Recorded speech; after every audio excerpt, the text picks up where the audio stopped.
ನೋಡಿ, ಡಿ.ಕೆ. ಶಿವಕುಮಾರ್ ಅವರ ಸಂಪುಟ ವಿಸ್ತರಣೆಯಾಗಿದೆ.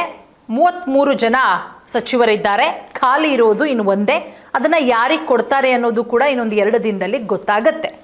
ನೋಡಿ, ಇದೆಲ್ಲದರ ನಡುವೆ ಜಿಲ್ಲೆಗಳಿಗೂ ಕೂಡ ಪ್ರಾತಿನಿಧ್ಯ ಕೊಡಲಾಗಿದೆಯಾ? ಪ್ರತಿಯೊಂದು ಜಿಲ್ಲೆಯಲ್ಲೂ ಕೂಡ ಸಚಿವರಿದ್ದಾರಾ? ಖಂಡಿತ ಇಲ್ಲ. ನಾವು ಅನಲೈಸ್ ಮಾಡಿರೋ ಪ್ರಕಾರ ಡಿ.ಕೆ. ಶಿವಕುಮಾರ್ ಅವರ ಸಂಪುಟದಲ್ಲಿ 10 ಜಿಲ್ಲೆಗಳಿಗೆ ಶೂನ್ಯ ಪ್ರಾತಿನಿಧ್ಯ, ಅಂದ್ರೆ 0. ನಾವು ಹೇಳುವಂತಹ 10 ಜಿಲ್ಲೆಗಳಿಗೆ ಯಾವೊಬ್ಬ ಸಚಿವರು ಇಲ್ಲ. ಅಷ್ಟಕ್ಕೂ ಕಡೆಗಣಿಸಲ್ಪಟ್ಟಿರುವಂತಹ ಆ ಜಿಲ್ಲೆಗಳು ಯಾವುದು?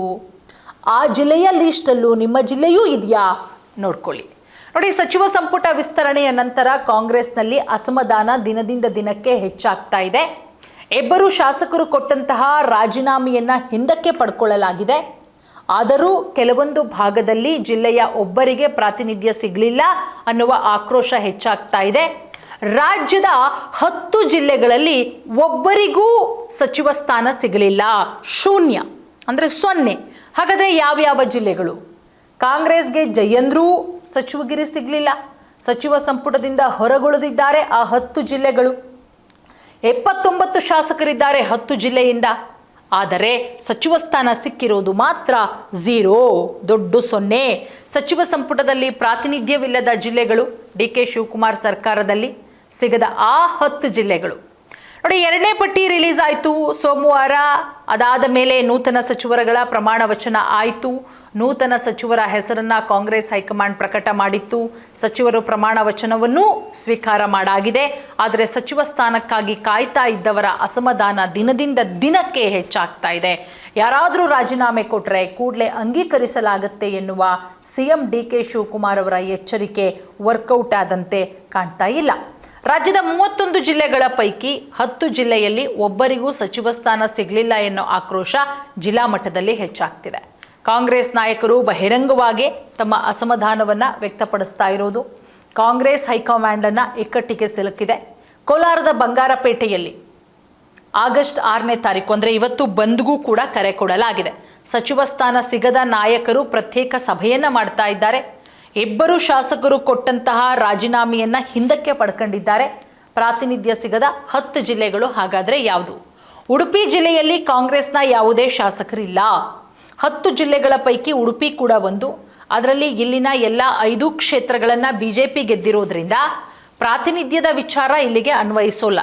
ಎಐಸಿಸಿ ನಾಯಕರು ಕೋಲಾರ ಹಾಗೆ ಚಿಕ್ಕಬಳ್ಳಾಪುರದ ಭಾಗದ ಜನಪ್ರತಿನಿಧಿಗಳನ್ನ ಎಲ್ಲೋ ಒಂದು ಕಡೆ ಅಸ್ಪೃಶ್ಯರಂತೆ ಕಾಣ್ತಾ ಇದ್ದಾರೆ. ಈ ಭಾಗದಲ್ಲಿ ಜನ ಕಾಂಗ್ರೆಸ್ ಪರವಾಗಿದ್ದಾರೆ. 2 ಜಿಲ್ಲೆಯ ಒಬ್ಬರು ಸಚಿವ ಸ್ಥಾನಕ್ಕೆ ಅರ್ಹರಿಲ್ಲವೇ?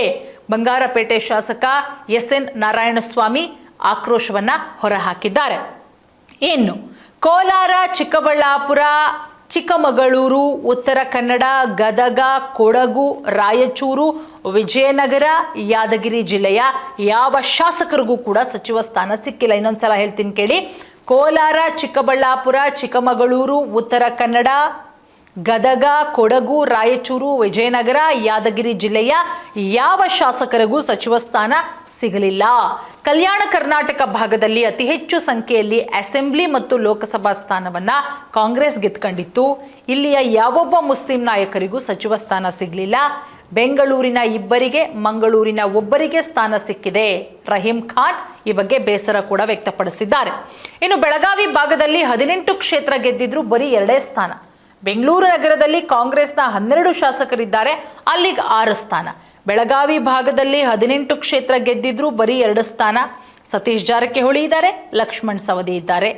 ಇನ್ನು ಕೈ ನಾಯಕರು ಅಸಮಾನತೆಯ ಬಗ್ಗೆ ಆಕ್ರೋಶ ಹೊರಹಾಕ್ತಿದ್ದಾರೆ.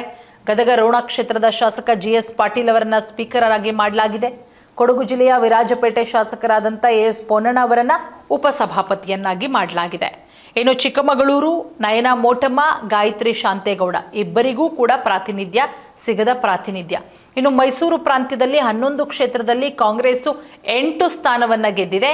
ವಿಧಾನ ಪರಿಷತ್ ಸದಸ್ಯ ಡಾಕ್ಟರ್ ಯತೀಂದ್ರ ಸಿದ್ದರಾಮಯ್ಯ ಅವರನ್ನ ಬಿಟ್ರೆ ಯಾರಿಗೂ ಸ್ಥಾನ ಸಿಕ್ಕಿಲ್ಲ. ತನ್ವೀರ್ ಸೇಠ್ ಇರಬಹುದು, ಡಾಕ್ಟರ್ ಮಹದೇವಪ್ಪ, ಎಚ್.ಸಿ. ಮಹದೇವಪ್ಪ ಸಚಿವ ಸ್ಥಾನದ ಆಕಾಂಕ್ಷಿಯಾಗಿದ್ರು.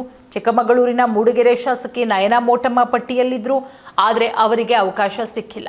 ಇನ್ನು ಎಂಎಲ್ಸಿ ಗಾಯತ್ರಿ ಶಾಂತೇಗೌಡ ಅವರ ಹೆಸರು ಪಟ್ಟಿಯಲ್ಲಿತ್ತು, ಆದರೆ ಅವರ ಹೆಸರನ್ನ ತೆಗೆದು ಹಾಕಲಾಗಿದೆ. ತೆಗೆದು ಹಾಕಿಬಿಟ್ಟು ಎಸ್ ಮಲ್ಲಿಕಾರ್ಜುನ್ ಅವರ ಹೆಸರನ್ನ ಸೇರ್ಪಡೆ ಮಾಡಲಾಗಿದೆ. ಸೊ ಹಾಗಾಗಿ ಈ 10 ಜಿಲ್ಲೆಗಳಿಗೆ ಕಾಂಗ್ರೆಸ್ ಸರ್ಕಾರ ಶೂನ್ಯ.